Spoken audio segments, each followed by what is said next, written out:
would like to now introduce our speaker for today, Enrico Nardone. Enrico is the Executive Director of Seatuck Environmental Association, and he has been with the association since 2001. Before coming to Long Island, he was in Washington, D.C., where he worked as an environmental attorney for the National Audubon Society, as well as with Georgetown Environmental Law Institute.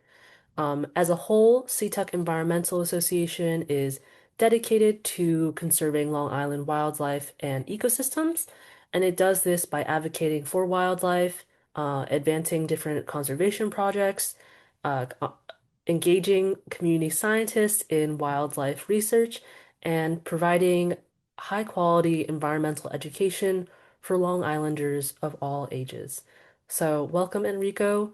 We're so excited to have you here. And I'm going to stop sharing my screen now. Thank you, Emma, for the nice introduction. Good evening, everyone. It's nice to be with you.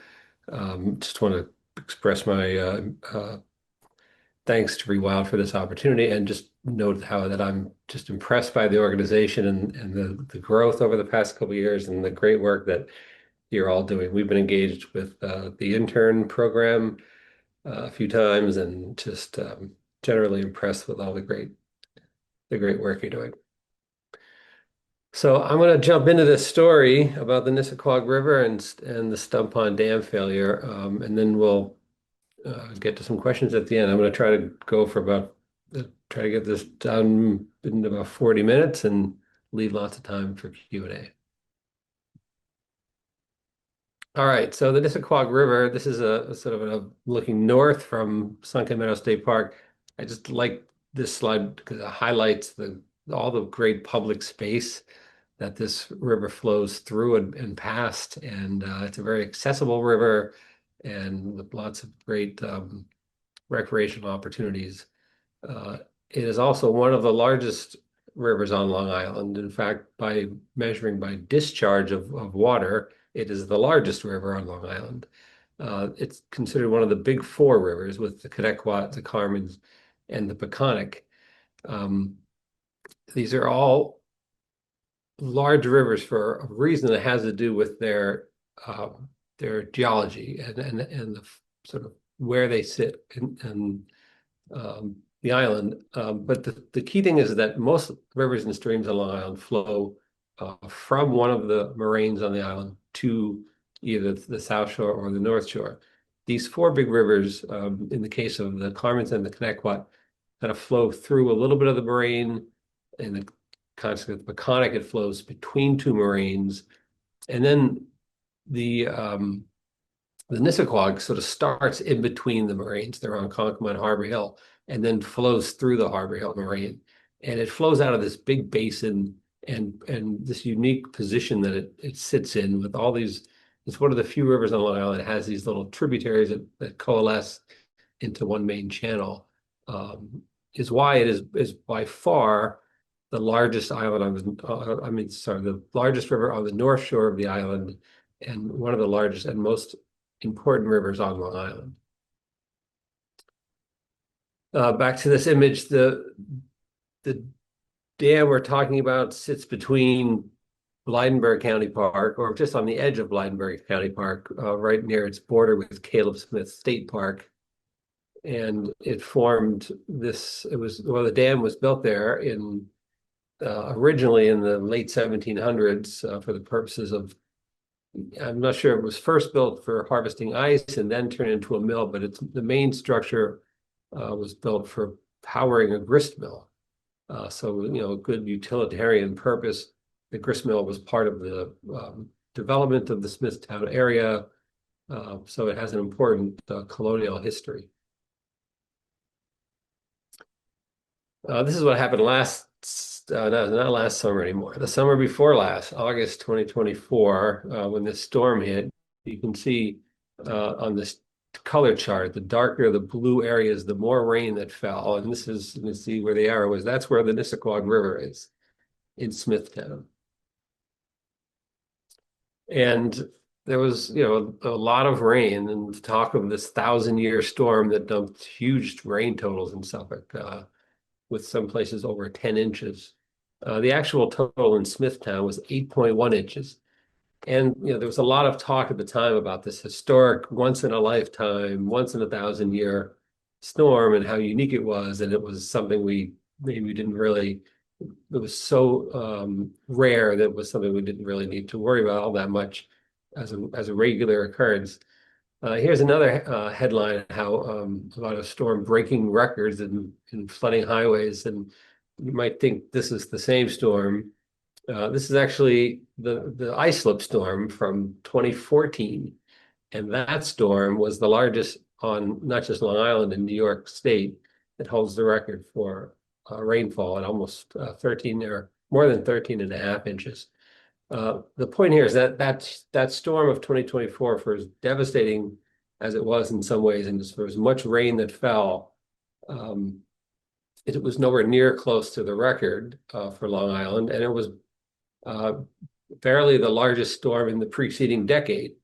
So the point is that these storms are large and they're uh, have lots of potential for damage, but they're not that rare anymore. These are relatively they're going to be increasingly common as these storms are sort of moving more slowly and sort of being driven by climate change. We're going to see a lot more of these storms in the future. This was the ice slip storm that flooded the intersection where Sunrise Highway meets the Southern State Parkway. But this is what the 2024 storm did at Blydenburg County Park. That was that gap there where the river's flowing through is where what we call the spillway used to be. The spillway is the part of the dam where the water flows through. And it was a concrete and wooden structure that was completely washed out and carried downstream. And that earthen dam, as you can see, was washed away. And it is just an earthen dam. There's no other, the spillway itself had some concrete and wood, but the rest of that dam is just piled up sand and dirt. This is what it looked like the next afternoon, with all the water having drained out, the sort of remnant stumps there. The pond it was technically called the New Mill Pond, but had been colloquially called the Stump Pond because it apparently had drained decades before, and people saw all the stumps over there, and it got that moniker. The stumps we now know have confirmed that they're Atlantic white cedar, and this was historically an Atlantic white cedar forest. Atlantic white cedar was really desirable wood because it was highly rot resistant. So they made a lot of shingles out of it for homes, fence posts, anything that was going to be exposed to the weather. So the botanists tell us it's not surprising that these Atlantic white cedar stumps are still there, having not rotted away because of the wood's high rot resistance. This is what it looked like at the end of winter last year. It's sort of this muddy mess that people were complaining about. One of the reasons it went from August to March and still looked like this is that it hadn't gone through a growing season. So August, it was still very wet. It took, by the time the 2024 growing season ended, it was still a very wet site and didn't have a chance to dry out and germinate. But we'll talk about that later. This is upstream that same day, March 14th. You can see how the stream had already found its historic channels, and the site really started drying out, but it still hadn't grown anything. And while not necessarily muddy everywhere, it was still not green.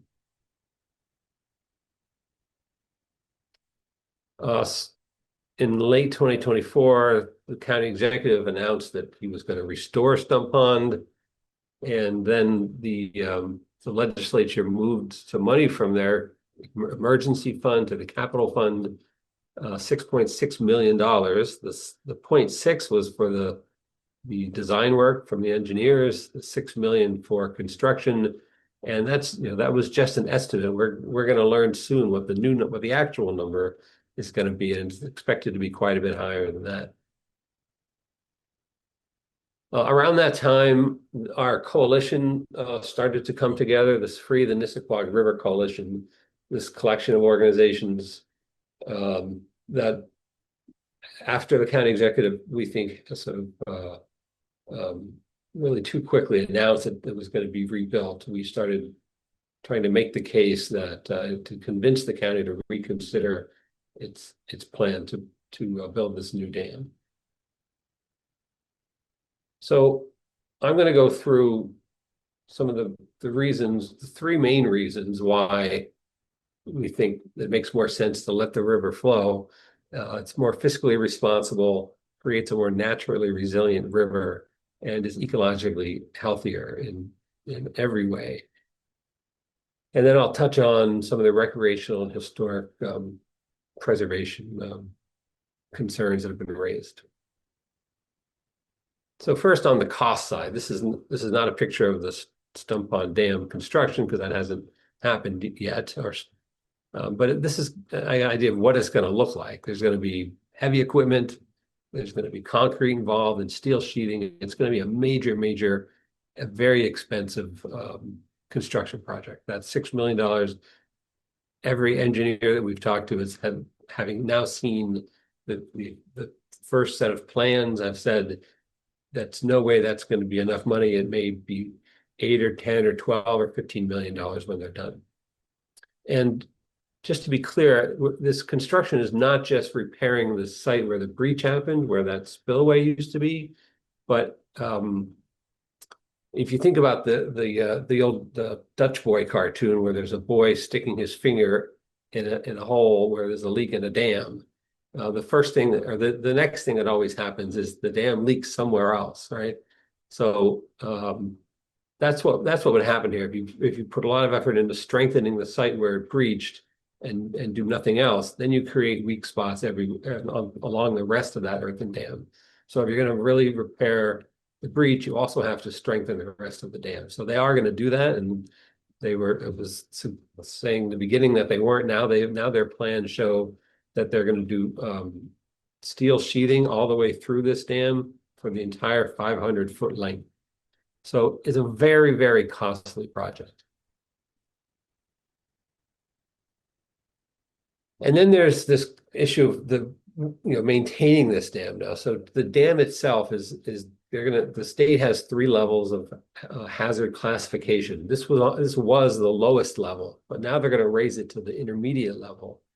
And at that level, the county is going to be responsible for very regular inspections and reporting to the State Dam Safety Office, and then dealing with any problems that come up on this thing, including little things like muskrats digging holes or bigger things like weak spots happening that have to be repaired or cracks in the concrete. It's going to be a constant maintenance project for the dam structure itself. And then the bigger issue from our perspective is that the new dam, if they build it, will impound and create a new pond, and all artificial ponds do the same thing in that they slow down water. And when water slows down, it loses its carrying capacity, its ability to carry sediments. So those sediments naturally just settle out and start to accumulate on the bottom of the pond. And when that happens and sunlight reaches that shallow bottom of the soil, aquatic plants start to grow. And in some cases, they're invasive aquatic plants. In some cases, they're native aquatic plants, but they're now taking over this artificial habitat and generally dominating it. So this is an example. This is in Rockville Center, Smith Pond. This photograph. This is actually a native plant, yellow water lily or spatter dock, and it's just the conditions are perfect for it, and it's dominating this site, eliminating basically the open water, which is what the thing that people like about ponds. And if you live near a pond on Long Island, you probably know this story. And it's not always spatterdock. Sometimes it's water chestnut or any other number of species. As ponds get more shallow, they grow plants. And those plants interfere with the recreational and other values of the ponds. And getting rid of these things is a very expensive undertaking. On this site, on Smith Pond, which is part of the Mill River system that runs through Hempstead Lake State Park, the Mill River was designated as a project under the Rebuild by Design program as run through the governor's office of storm recovery. They designated $120 million to do projects on the Mill River. One of the projects was to address this invasive species problem in Smith Pond. And they had plans to try to make it 30% covered by plants and 70% open water. And those plans were eventually abandoned because they were found to be too expensive in dealing with all the sediments that would have had to come out to make the pond deeper. So you had a state project with $120 million in their pockets, and they couldn't afford to address this invasive problem in Smith Pond. So this is a problem that's piled up across Long Island. The county has lots of ponds in their park system that have this problem, and eventually Stump Pond will have the same problem, and we'll get to that in a minute. This is how we know a new Stump Pond will have an invasive aquatic plant problem because it already had a problem. This is looking at the dam the day after it failed. These are hydrilla plants, all laying flat as the water pulled out of the dam. They're all pointing toward where the breach was. This plant grows sort of straight up from the bottom and then lays across the top. It is, according to New York DEC, and I like to read this, one of the most difficult aquatic invasive species to control and eradicate in the United States. A really, who's who of invasive plants, hydrilla. Really dangerous, spreads very easily by just pieces that could be stuck on somebody's shoe or attached to their kayak or their fishing gear and then spreads to another pond. The other thing about hydrilla is that it has these tubers in the roots that can persist for years, waiting for the right conditions. So these plants in this picture, their root systems are still intact. And if the county rebuilds this dam, these plants will grow back and dominate the base of Stump Pond again. Another worrisome thing about hydrilla is that it is associated, as of a few years ago, they made this link, it was published in Science Magazine, the eagle killer. This is a plant, this is a cyanobacteria that grows on hydrilla. It colonizes the leaves of the plant in the water. It creates a toxin that frogs, small fish eat, turtles.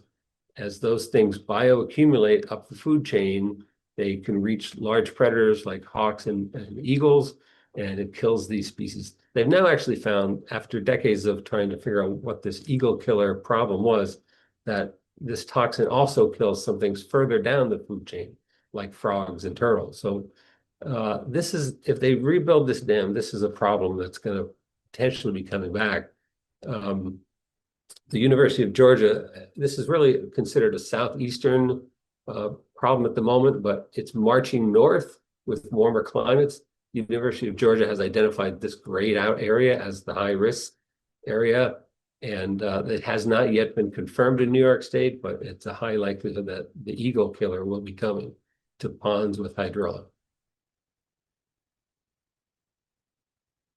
So those are that's sort of the cost issues that we're going to be dealing with if the pond is reestablished. The other thing about free-flowing rivers, the benefit of a free-flowing river is that it is naturally resilient. Rivers flow, if they're not otherwise developed or restricted, through a natural floodplain that often meanders. It has associated wetlands with it and other riparian habitat. That riparian habitat helps to absorb water. Stormwater helps to slow down stormwater and creates sort of a natural flood attenuation.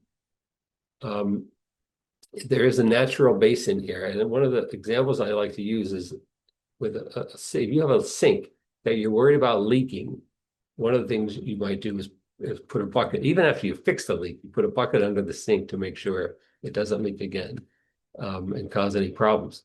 But what you don't do then is take a full bucket of water and put it under your sink, because then it doesn't have any ability to attenuate your leak problem.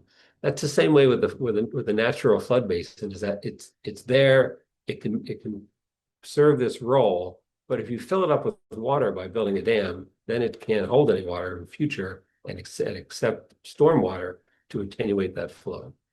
Um, and I pointed out earlier, the Nissequogue River and the pond where Stump Pond exists in this natural basin that left by the glacial history here. So that is our blue bucket, and we're going to fill it up with water. I could spend the rest of the night on this topic. I'll try to cover it quickly, but I will say in every single way possible, a free-flowing river is better for more species of native wildlife than an artificial impoundment. I'm going to touch on just a few of these. One of them is brook trout. Brook trout is Long Island's only native trout. It's New York State's only native trout. It is New York State's state freshwater fish. It is a cold water fish. It has evolved to live in free-flowing cold streams. And one of the problems with artificial impoundments is that they're shallow solar collectors, and the sun just beats on them, and they generate really high temperatures. We recently have some temperature data from the Nissequogue River that we're going to be able to share. But for now, I have this chart from the Carls River in Babylon. And some of you might know Southard's Pond. It sits in the middle of the system south of Belmont Lake. The blue line is from a temperature logger that was just upstream of Southard's Pond. And the red line is temperature taken at the outfall of Southard's Pond. And you can see the temperature difference. I mean, you can see how much impact, and that's about a 40-acre pond. Stump Pond is a 120-acre pond. So there's going to be a lot of temperature impacts. So they can see these temperatures are spiking well over 80 degrees in the summertime. Trout like temperatures below 70 degrees. So Stump Pond will not provide trout habitat in itself if it's rebuilt, but worse, it will be dumping that warm water out of the spillway downstream into the rest of the Nissequogue River and having not lethal impacts perhaps, but sublethal impacts that have reduced the quality of the habitat and the ability of brook trout to survive downstream. The other species that were in that video that you saw swimming around in circles are alewife. Alewife are one of two species of river herring that are diadromous species. Diadromous is a Greek word that means running through. So these are species that split their life cycle between saltwater and freshwater. There are 30,000+ species of fish on the planet that we know of. About 100 of those are diadromous. You all know the most famous diadromous species are the Pacific salmon that you see on the Discovery Channel jumping up waterfalls and past grizzly bears. We never had salmon on Long Island, although they were in the neighborhood because our rivers were not large enough for them. These are our salmon. They have the same life cycle. They spend most of their lives offshore in large schools on the continental shelf. They move into our estuaries in the late winter, and then they run up our streams to spawn in fresh water. These fish are not jumpers like salmon are. They're capable swimmers, but their passage is blocked by dams.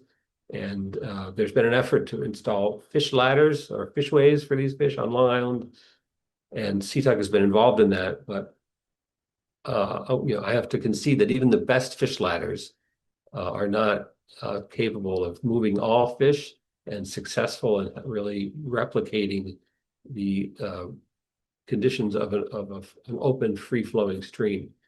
The other problem with the fish ladder solution, and the county's been talking a lot about the fact that they intend to put a fish ladder on this dam. The problem is it doesn't address the impoundment itself. The impoundment is still too warm for these fish and their offspring to thrive.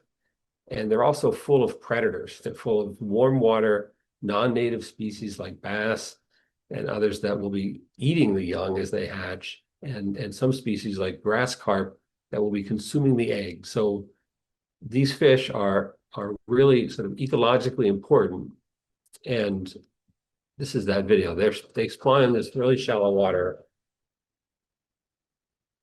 They don't need big rivers. They just need a little bit of cool, free-flowing river or stream. And the reason we care about these fish is they're really ecologically important. All diadromous species do this unique thing in the course of just living their lives, is that they move from the oceans to the estuaries to our rivers and streams, and in some cases back. And in doing that, they are moving ocean-derived energy into our system, into our rivers, and helping literally to drive our entire coastal ecosystem. These are all the species that feed on the adults of river herring when they're moving in. Each female can lay 250,000 eggs, and those eggs themselves are ocean-derived packets of energy that are being distributed into our rivers and streams. So a really important part of what's wrong with the dams on our rivers. Finally, on the ecological piece is the basin itself and the habitat, this riparian habitat that is available there. We heard a lot about what a muddy mess it's going to be, and it's always going to be a muddy mess. I mentioned the growing season took a while for us to get the site dried out and into warm weather. But we knew what was going to happen because we know what happens in every dam removal around the country and every dam failure. This is one on Long Island. This is Westbrook down in Great River near Oakdale, near Nissequogue River State Park. This is June 2019, so it's in the growing season. In 3 months, just go back. These plants on top, that's that spatter dock like at Smith Pond. That's yellow water lily. So those are plants that just fell down and are laying on the basin. They die off because they need to be in water. And within 3 months, this riparian meadow started to grow. We knew that was going to happen here. We created a rendering in the beginning because we tried to depict what it was going to look like because it hadn't started growing yet. But sure enough, as it started warming up in May and June, the plants started growing. This is where the river is flowing out of the site that wasn't impounded into the area where the pond used to be. You can see that area greening up. So this is Stump Pond in March 2025, looking at, about 6 months after the dam failure. And here it is that fall, this past fall. Those yellow plants are beggar ticks that are dominating the site there.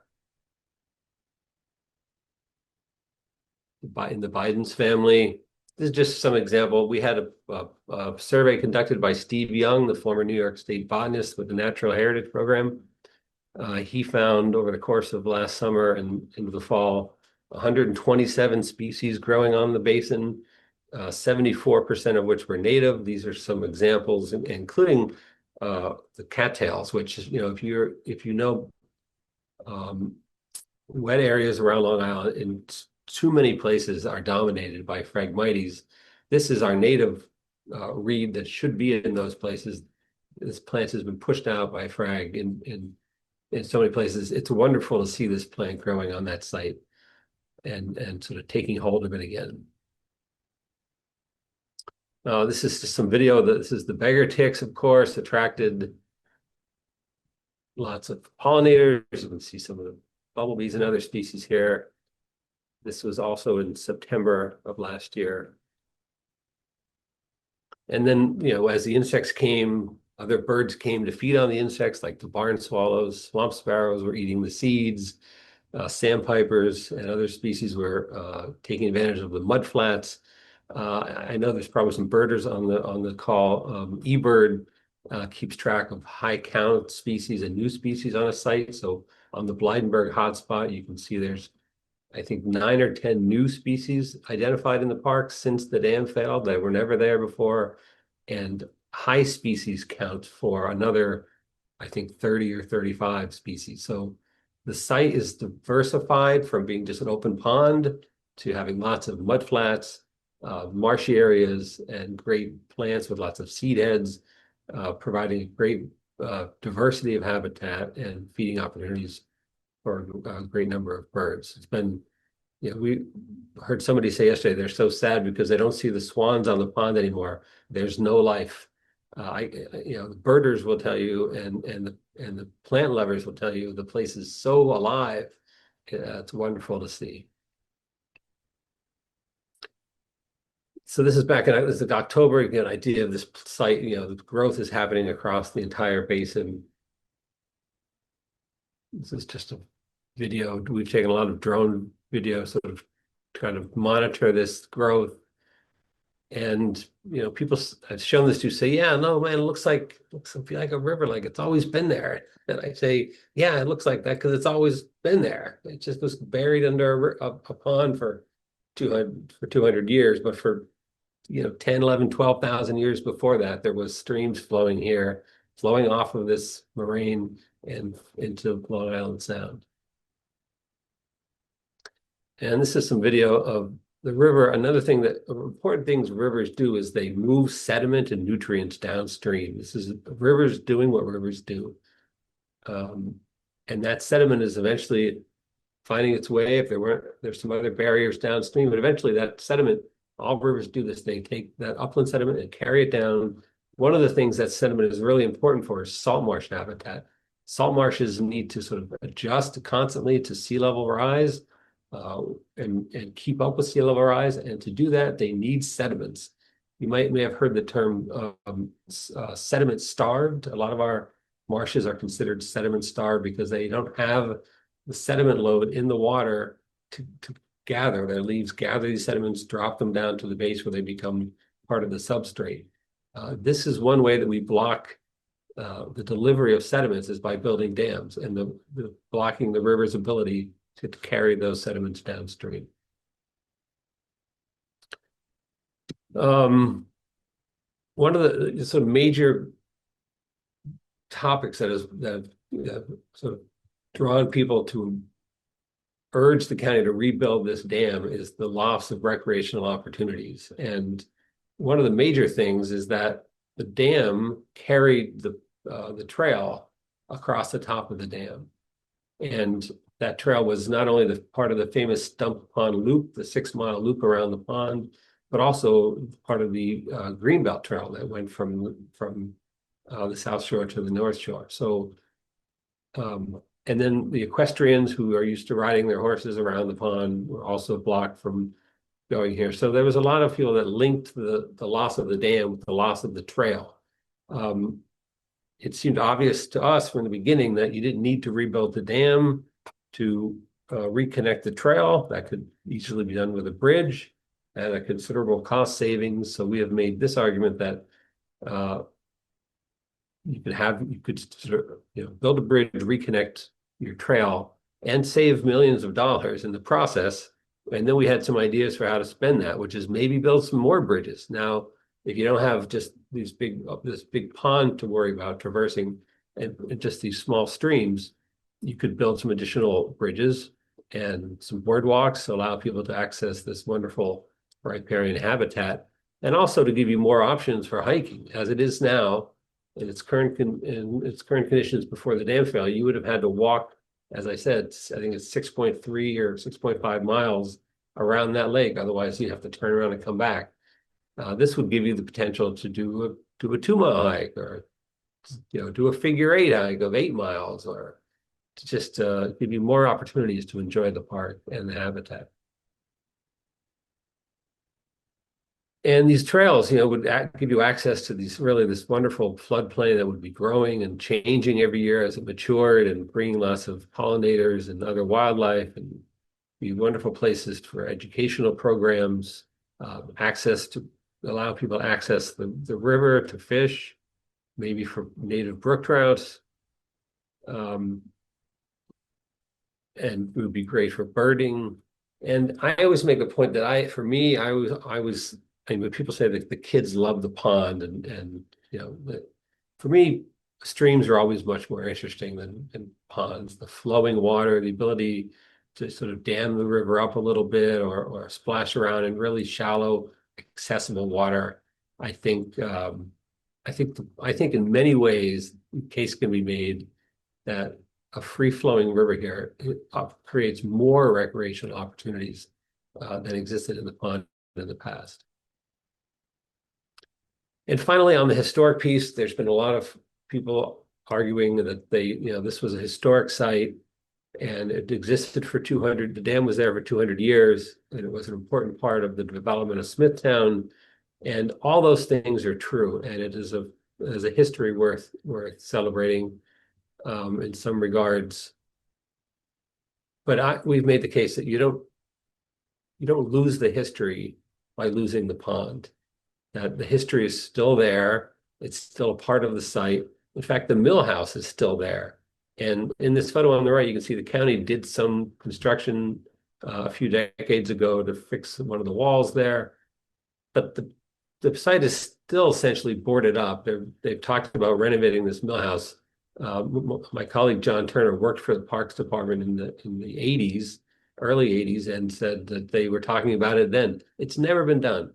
If the history of the site is so important, let's take some of that $6 million, truly renovate the mill house, put some educational materials and show photos or videos of what the pond used to be like, and really embrace and live up to that history if that's the priority here. So that's what I have. That's this is what we're hoping to see. This is the Nissequogue River flowing down, coalescing as it goes into Caleb Smith State Park, delivering cold, clear, clean water downstream. I'm happy to have to answer any questions or have any discussion. Yeah. So if you could maybe stop sharing your screen so we can just have everybody visible, and then I think one by one, if people want to raise their hands, we can call on people and just ask questions.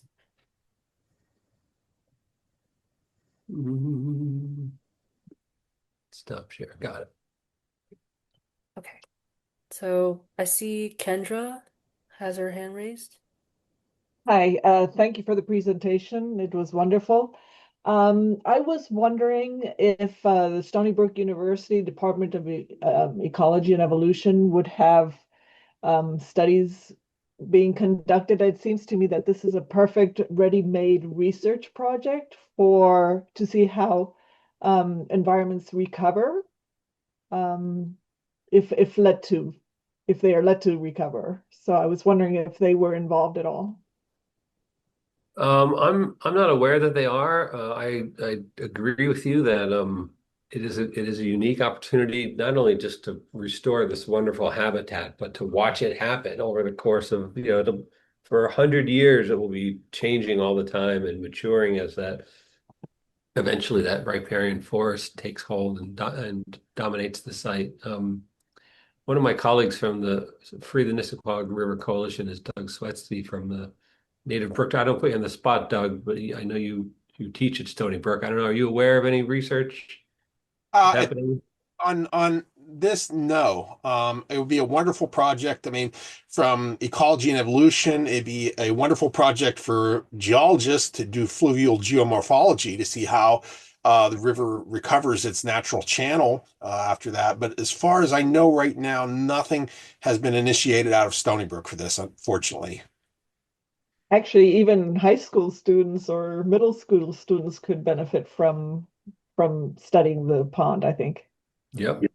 I think there would be a wonderful opportunity. I'll just say this, that uh, the Pine Barrens Commission has hosted these like day on the Carmen's River, where we've brought high school students out, and I've been part of that in the past when time permits.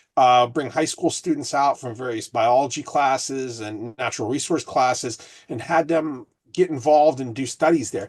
This would be a wonderful opportunity if we could, get high school students out there to look at how an ecosystem recovers after, the trauma that was inflicted on it by the placement of a dam. Okay, Thank great. you. I see Joanna. Hi, yeah, I was wondering, people talk about it all the time. I wasn't sure if I'd ever confirmed that Stump Pond had been stocked with non-native fish for fishing. Is that true or no? You want to take this one, Doug? Yes. It contained largemouth bass, which is not a species that would occur naturally here on Long Island. It is an invasive species. While it may be popular with some anglers, it actually has a very deleterious effect on brook trout. They predate on brook trout. That's something that is an issue. And honestly, even if you were to rebuild the dam today, that bass population, there might be a remnant few small bass in some of the tributaries to the pond. It's not going to recover. So if you were to rebuild the dam today, the fishermen are not going to be able to go back there and have that kind of fishing again without some sort of stocking. And it's dubious that DEC would permit stocking in this day and age. We're much more enlightened now about fisheries management than we were 50 years ago. So it'd be very dubious that you could recreate the fishery, the invasive species fishery that was there prior to this. Yeah, in Joel, fact, DEC has told us that they would not permit stocking of non-native bass in the lake if the dam was rebuilt. So that doesn't mean illegal stocking wouldn't happen, but the state wouldn't permit it. uh, Thank you. I see you also had a question about the swans, and you asked swans are not native, right? Oh, yeah. I was wondering about that. I thought I heard that too, that they're not native. I don't know. They're not. They're beautiful. They're often people's first kind of attraction to birds and the way people get interested in birds. So I give them that credit, but they are non-native and they're actually very aggressive and cause problems for other native species at nesting time. Yeah. And yeah, there's too many of them. Okay. I'm gonna take a question from the chat before we go back to raised hands. Guy Jacob asks, what about a lawsuit to stop the county's plans? Um, just as an update on just where we are with the county is that they hired the engineers about a year ago. The engineers have been working on a plan. We saw those plans for the first time about a month ago, and their first step is to go through this state environmental review process, and they do that by going to the Council on Environmental Quality, which then looks at the plans, decides if the plan has the potential for significant environmental impacts, and then they make a recommendation to the county legislature about whether it does or does not. Um, if it if it does not, in their opinion, then the plan goes forward and they can start collecting permits to build it. If it does, then they're sort of forced to do what's called an environmental impact statement, which is a very detailed review of the proposal, how the impacts of the proposal might be mitigated, and what alternatives there might be to the proposal. CEQ met yesterday. Doug and I were there. Kathy McConnell is also on this call, one of our partners. She was there. We testified. We were joined by lots of people from the neighborhood who want the dam back. There was lots of public comment. And at the end of that meeting, the plan was tabled for 2 weeks, and CEQ will come back to decide on this question. It seemed to us that they are going to decide that there will not be significant environmental impacts and are going to recommend the project go forward. If that happens and then the county adopts that recommendation, yeah, it'll be then it will be ripe after the legislature acts. It will be ripe for litigation, and it's certainly a possibility that that will happen. Okay. Carol, I see your hand is raised. Yes, hi. So I grew up around that area, and you're right, playing in the stream is a lot more fun. I never would even think of going into the lake. But I'm just thinking, trying to understand, I was like north of the pond, and the stream came like under Brookside Drive and was heading towards the pond. And then so the outflow on the other side by the dam, that's the part that goes to the Nissequogue? So the dam, yeah, the dam. If I had those images up again, the Yeah, it was dam hard to see. impounds water upstream, but not all the way upstream. So there are flowing sections upstream of the pond, and I think that's when you that road you mentioned. I think that's the case there, Yeah, and it then goes under the road, the stream, some yeah, stream. and then from the dam down, it's free flowing until the next dam, and then it reaches the tidal section. So there Is was it, a there's free another, flowing. There's another dam downstream called the Phillips Mill Pond Dam. We would like to see that dam removed and hope it's in the state park. And we have reason to think that it also has some structural problems and has been damaged. And uh, you know, there's reasons to be optimistic that state parks might allow that dam to be removed or breached intentionally in the future. and is there another inflow from like south by the like 347 or the bypass? That way, is there more? Yeah, I didn't dwell on that image enough. There's actually four or five Mm-hmm. tributaries that coalesce right mostly at the just south of where the dam was, but there is one or two that come in downstream of where the dam was, and those are in Caleb Smith State Park. And Doug, you would know they those impoundments. Some of those impoundments those sections are also impounded on the north side of 347. Yes, there are a couple of impoundments within Caleb Smith uh, Right. County Park on one of the tributary, not County Park, State Park, on one of the tributaries there. And that, by the way, the mention of the stream flowing under Brookside, that is the southeast branch of the Nissequogue River there. Hmm. And then there's the other main branch comes from Hapog Springs right on 347 and flows northward through Blydenburg County Park and enters one of the arms of the former impoundment, and that's the south branch of the Nissequogue. Okay. All right. Get it. All right. Thank you. That was good to clarify for me. Yep. Okay, Gabriella? Hello, my question is, have there been any observations on how mammals are being affected by the river, and what steps can we take to help advocate for it? Um, I'm not sure on the mammals. I know there's been deer on the site. I've seen lots of tracks of and deer and around and raccoons. We're actually in the third year of a 3-year mammal survey across Long Island, and I'll have to ask Mike Bettini from our team if we have any submissions from the Blydenburg site. It's a good question that I'm not sure of, but it's if nothing else. It's a we know it's better mammal habitat than the pond was. So there at least I'm sure there's some small mammals and rodents and taking advantage of that habitat now. What can we do is, one thing that was apparent yesterday while our coalition was at this CEQ meeting making, sort of technical arguments as to why there were going to be environmental impacts. The proponents of rebuilding the dam were making they had a larger crowd and more just emotional connection arguments for why they want their pond back.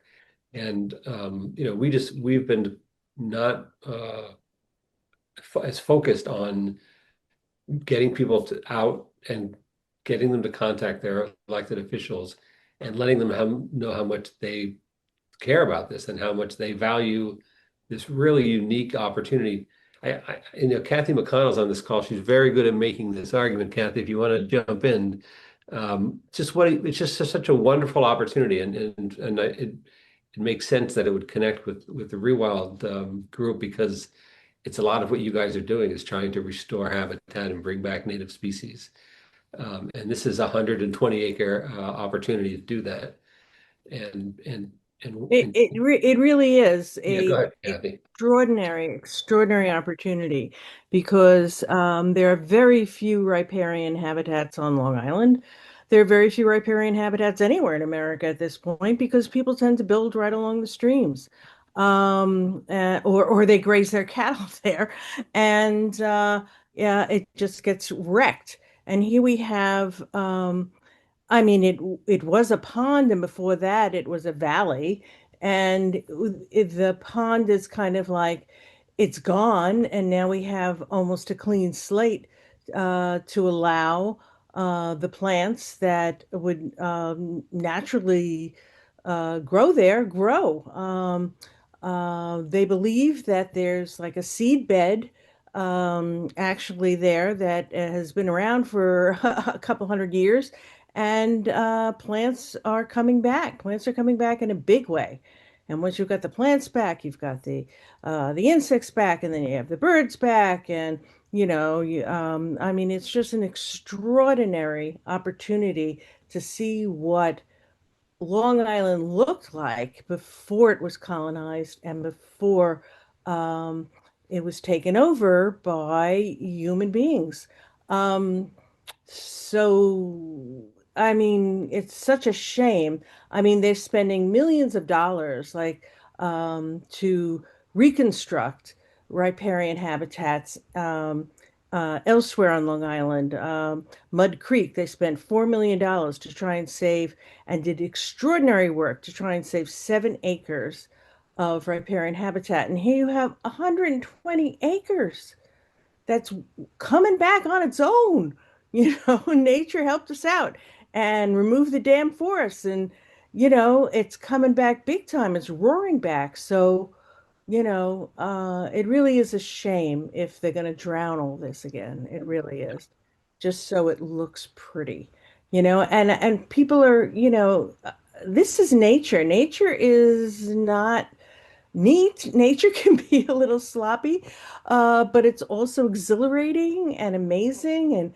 And you could have kids going there from kindergarten on up and having new understandings of what's really going on there for the rest of their lives, and really understanding how nature takes a habitat, and how succession works, and species replace each other, and there are different communities that come in. I mean, it really is an amazing gift, and it would be a shame if they drown it. I like that word. It is a gift, and it'd be a shame to undo it. Just, I wanted to answer the question about how to get involved. We're on the verge of launching a coalition website on this, and that website is going to have opportunities for people to, information about contacting your elected officials and letting them know how important this is to you and that you think it should be allowed to flow freely. It's not quite ready yet, but we're within days or a week away, and so maybe we could send a follow-up email to everybody with that link when it's ready. Yes, I would be happy to do that, and hopefully we will also be able to send a follow-up email when the YouTube video is ready as well, in case you Right. want to share this. Also, Enrico, if I may jump in there and just until that time that the website's ready, check out basically Seatuck's social media on Facebook. You know, Right. Yeah, we'll have some updates and information there. Yeah. Jill, I see your hand is raised. Yeah, hi. That was a great presentation, Enrico. Thank you. I'm just wondering, another growing season is going to be coming up pretty soon, and that will impact, it'll even further improve while the habitat is coming back. Do you think just documenting the changes the two growing seasons bring, and how the river is starting to flow, would that impact very much of the decision making and the environmental studies and impact studies? I think you're right. It's gonna be just even more impressive next year. And we'll probably have Steve Young back to do some more documentation. We've been encouraging people, and we encourage you guys to go and take pictures and document things yourselves. Um, I'm not sure that the plant growth and the vibrant life is going to turn the tables. And we just yesterday we had people describing it as a bomb site. So I don't know. I mean, I'm there in theory there could be some rare species that show up that could cause some more pause for CEQ in the county, but uh, it's going to take people really. It's people that care about it more than any new facts or new details emerge. Within the DEC, you have the wildlife side, and you've got, those folks would maybe be fighting against the development. And if they Yeah, really start I to see a lot of new species showing up. You might make Yeah, it. I mean, I think we have, there's certainly people at DEC that I think would, like to see this dam not be built, but they always say that they're a regulatory agency, and as long as the permits are complied with, they can't stop the county from doing this. And um, we'll see. We'll see where it goes. I hope they can, but we'll see. I'm seeing a lot of questions asking if the county has seen this presentation. And unless there's anybody here from the county, then it's likely not yet. But when the recording is up, if you would like to send it to your representatives, that would be amazing. Um, James also asked if you could please write an article for Smithtown News, with your recommendations. Um, Sure. Yeah. Joanna, I see your hands up again, or Yeah, just a quick follow-up. So there isn't any other public hearing that's imminent at this No, point? they're not. There's the January 28th, the CEQ will meet again. So that's an I don't know opportunity what if that you want to is. come. That's the Council on Environmental Quality. They're the ones that are the first step for this review process. So they're going to meet on the 28th and at the Dennison Building at 9:30 a.m. Um, and then from there, it'll go to the county legislature. And so there'll be more opportunities for public comment at the legislature.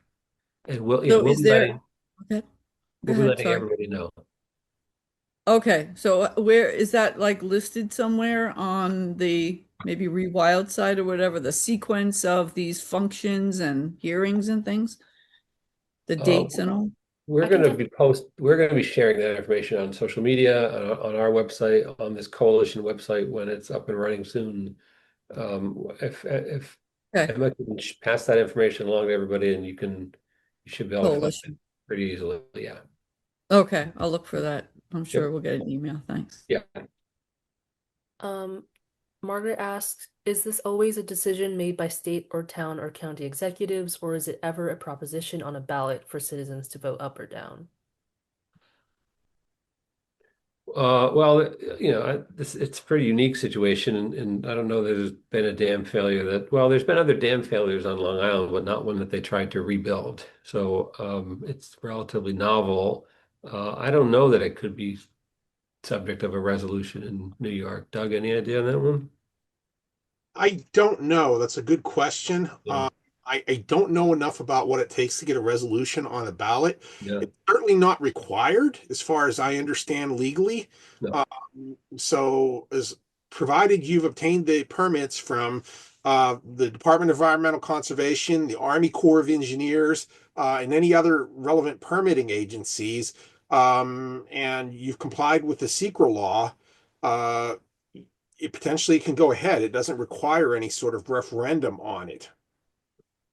Yeah, I mean, one thing I didn't mention is that this river is designated under the New York State Wild and Scenic and Recreational Rivers Act, and if it would be impossible for the county or any other state, any other landowner on the Nissequogue River or any other similarly designated river to build a new dam, because it's prohibited under the Wild and Recreational Rivers Act.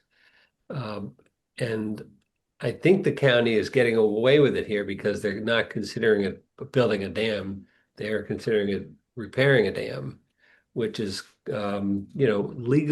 legally questionable. But that's the status. It's certainly a point that people are going to comment to their elected officials they should be making. That the Wild and Scenic Rivers Act is really designed and intended to protect free-flowing rivers. And that's what the current state of the river is. It is in that site, it is free-flowing, and the act should protect it. We had a question about mosquitoes.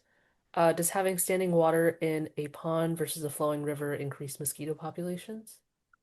So when the dam first failed and there were sort of remnant pockets of water around that were kind of, as it was still drying out, there was some good mosquito habitat there for them to thrive.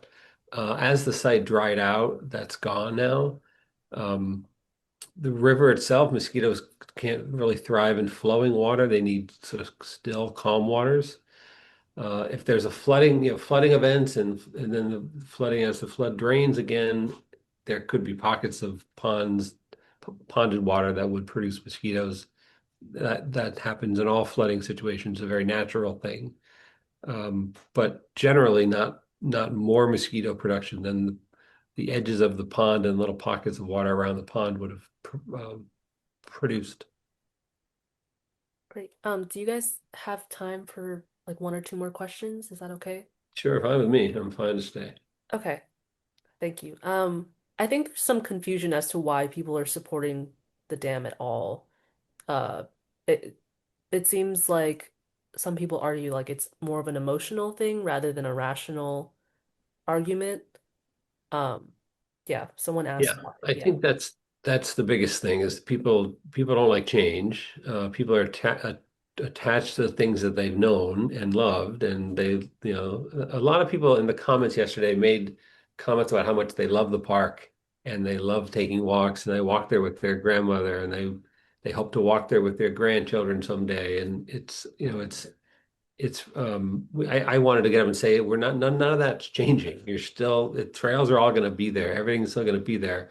The view is going to change, and there's something about open water and the reflection of fall foliage, for example, on ponds that is beautiful, and people love that, and I get that, and um, it's an emotional attachment, and it's true. There have been some non-emotional arguments made that don't hold any water, make any sense. We've heard it yesterday that somehow with the pond gone, there's flooding happening upstream in some of the neighborhoods. It makes no sense at all. It's not based in any science.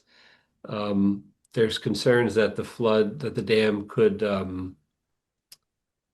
stop downstream flooding concerns, which it's not a flood control dam. Some dams are built to control floods. They have lots of empty capacity, and then they can hold water when a flood comes to stop it from causing damage. This dam, may slow speeds down a little bit, but it's not going to really change the volume of water carrying downstream.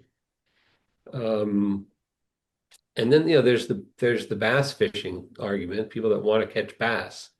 They're a very popular sport fish.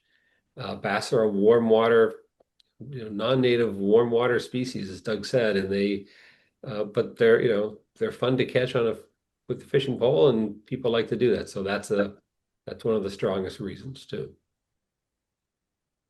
But I would say viewscapes, bass, and just emotional connections to a place they knew. Kathy asks, which legislators should be contacted? Would walks with environmentalists with opponent and their families be a strategy to change minds? I'm I'm assuming opposing views. Yeah, I mean, I think, we've done that ourselves. We've been at the basin there, at the pond failure site, and have encountered people from the neighborhood that have, they hear some facts about it, and the environmental benefits of the free flowing river, and they maybe not totally change their mind, but they kind of are more open-minded about it, and it's very good for them to hear some of this because they're not otherwise hearing it. As far as who to contact, as I said, we get this website up in the coming days. We're going to have there's actually a tool there that's going to tell you who your legislator is, so you'll be able to contact your county legislator. I mean, the county legislator whose district includes the park is Leslie Kennedy. But one of the things that I find very frustrating is that there's more emphasis on the people that live around the park. And my argument is that it's a county park. It's everybody's park. And you live there, you might be fortunate enough to use it more often, but it doesn't mean that your use of it is more important than somebody who lives in Montauk or Islip. And it's everybody's park. So I think you can contact your legislator no matter where you live and tell them they're all going to have a vote. It's going to have to go through the legislature and tell them that, you want this park to be ecologically healthier and feature a free-flowing river. Yeah.